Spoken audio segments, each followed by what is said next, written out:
All right, folks, welcome back to the channel. This is Fook, and let's go over another AI tool.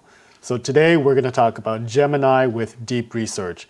So looking at Gemini here, the standard model, which is up to 2.0 Flash, and you can pick different ones, is just like any other chatbot. Whether you're using ChatGPT or something else, it's very similar to that. What's special and what I'm going to show you today is if you click on the drop-down menu here, you can select from several other Gemini models. And the one we're looking at is the 1.5 Pro with deep research. And that's the one we're going to use. So what makes this one different is that you type a topic that you want to do some research on, and then Gemini Deep Research will suggest a plan that it will follow, and it will actually go out to the web, search for sources that match up with the question you're asking, pull those resources in, and then analyze all of those websites and produce a nice report for you with citation at the end. So how does this work? Pretty much the same as regular Gemini, except you're researching a topic. So let's say that I'm interested in the development and performance of the Apple silicon chip. So I might just say, I like to research the history and progress of Apple silicon, including when they were first introduced and the performance they've gained over time. All right, so that's my topic.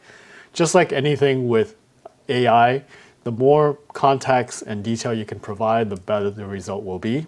If I just say I want to research Apple silicon, I may get some of these subtopics, but if you can define it up front, it'll be better for you at the end. So I click submit, and we wait just a second for the AI to respond with a plan.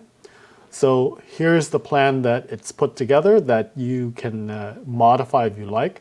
So I'm reading through this, click on more to see all of the steps it's going to do.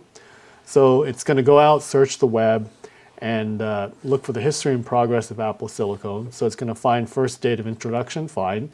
Different types over time, articles in review, find articles, and information about future roadmap.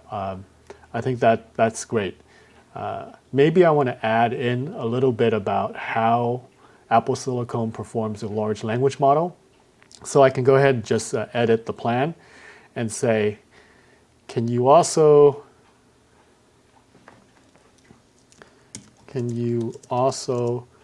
look at GPU performance and how Apple silicon performs running LLMs. Okay. Excuse me. So I added that as an edit to the plan, and if we go and take a look, so it adds those 2 points. So that's perfect. And then now I'm going to click on Start Research. And this is going to take a while, so I may use the magic of video editing to fast forward through this. But you can see that it's pulling up a bunch of websites. So right now it's at 8. It's probably going to increase.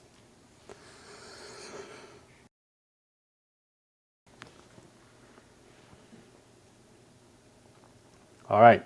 So basically, it's going out to the web. It's looking at all the sources it can find, and then it's going to pull them in, cull them, make sure that they're matching the research plan, and then start putting it together.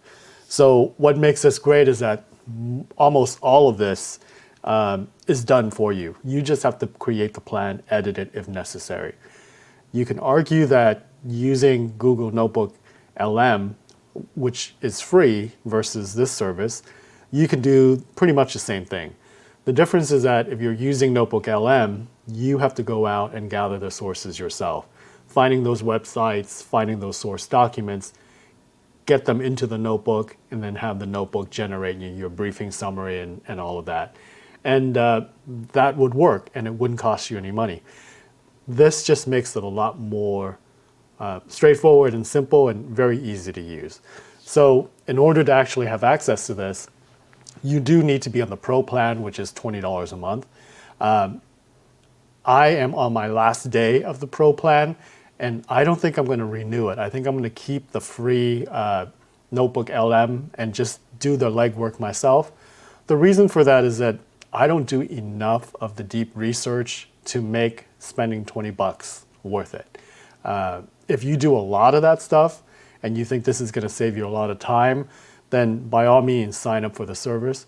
I do think that it works great, but like I said, for $20, I got better things to do with that. And I actually, and I actually enjoy doing the research because it does allow me a degree of control over controlling what goes into the final product. So I can look at a source and say, yes, include it because it's recent, don't include it because it's too old or not relevant, but I get to make the decision.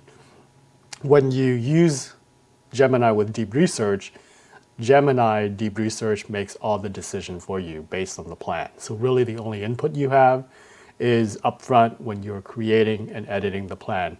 Aside from that, you really don't have much control. Once the research is done, you can ask follow-up questions and things like that based on the body of research that it collected, but you don't really have control on what goes into it. And that's basically it. So I think that the tool itself is actually pretty cool. It looks like it's almost done here. And what's great about this is that you don't have to stick around for this. You can go and do other things.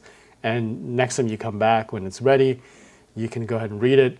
You can load it up into Google Drive and have a copy of that. But it's pretty slick, to be honest. So it's actually done, so we can take a look at it. So from start to finish here, I'm talking maybe, 7 minutes as part of this live video here. But here's the result. If I want to, I can click Open in Docs, and it'll save this document to my Google Drive. And let me unblock this. And then I can do whatever else I want with that document. So the nice thing about this is that when you read through this, we'll try to make this bigger. So let's see if I can make it 150%. There you go. So you can start reading the history, all of that, go through it. It's very nicely formatted. The nice thing is that when you get to the very end here, you do have those citations of all the sources. So that's pretty cool. In any case, that's Gemini with deep research. I like it. I just don't think I'm going to be using it that often to sign up for $20 a month. $20 is not that much, but it's the little, nickel and diming over time with a bunch of subscriptions that's going to kill you, right? And the regular free Gemini is more than good enough for most of my usage. Plus, I have my local large language models I'm running, and I have access to Notebook LM. So there you go. That's Gemini with deep research. I hope you found this useful. And if you do, please like and subscribe, and I'll see you in the next video. See you later. Bye.